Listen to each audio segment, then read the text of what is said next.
Bagaimana kita yakin air putihnya misalnya sangat steril kah airnya? Atau mengandung mineral yang diperlukan kah? Atau destilasi kah? Udah disaring berapa kali Mhm mhm prosesnya? mhm.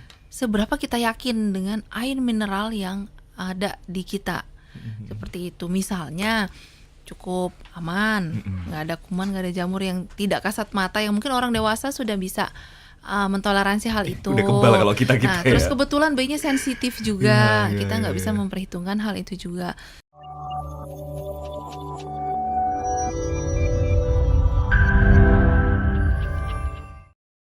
Ini kita balik lagi ke usia ketika si baby-nya ini masih usia 6 bulan. Tadi juga Mhm, dokter sempat nyinggung, ketika usia 6 bulan itu ya memang yang hanya dibutuhkan adalah ASI, bahkan air mhm, putih pun nggak diperlukan sama mhm. sekali. Di luar 6 bulan tadi setelah mendapatkan ASI itu bisa juga dengan empasinya tadi. Empati. Nah, ada yang beranggapan kok kayaknya ASI-nya ini nggak sebanyak itu. Kemudian juga ada orang tua yang menambahkannya dengan dikasih air putih.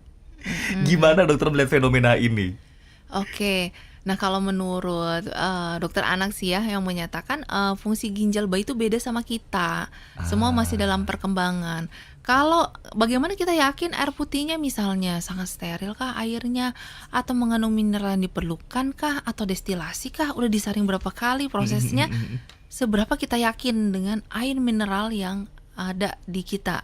Mhm mhm. Seperti itu. Misalnya cukup aman, Mhm. nggak ada kuman, nggak ada jamur yang tidak kasat mata, yang mungkin orang dewasa sudah bisa mentoleransi hal itu. Udah kebal kalau kita-kita Nah, ya. terus kebetulan bayinya sensitif Iya juga, iya kita iya nggak bisa iya. memperhitungkan hal itu juga. Nah, kebutuhan ASI itu ada tanda-tanda yang bayinya itu cukup ASI, ada peningkatan berat badan, pertumbuhan perkembangan sesuai, tinggi badan. Mhm mhm. Perkembangan tuh artinya kalau buat di bawah kontrol itu baik ke bidan, dokter, atau ke dokter anak pasti ditanya udah bisa apa, Mmm. bayinya udah Mhm bisa mhm. tengkurap belum, udah mulai bisa ini belum.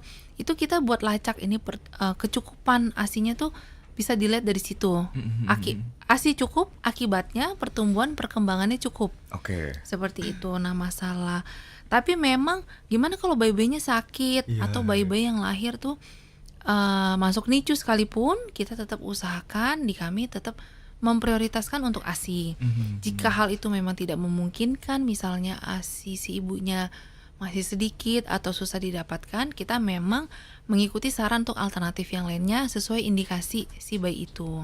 Oke. Termasuk misalnya pemberian air putih gimana kalau misalnya bayi kita sakit di usia 3 atau 4 bulan, obatnya harus campur air putih?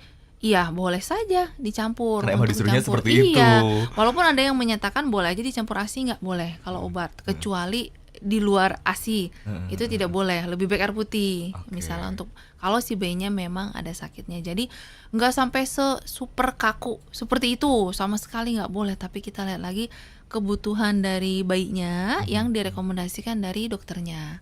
Seperti itu sih, Oke, Mas. dan yang paling penting adalah kita harus benar-benar pastikan bahwa itu sangat steril, yang jangan Mhm. sampai yang masuk ke tubuh si bayi yang tubuhnya masih sensitif tadi adalah sesuatu yang mungkin bagi kita nggak apa-apa, tapi kemudian jangan diaplikasikan ke si anak-anak Iya, tadi ya. mhm. Oke.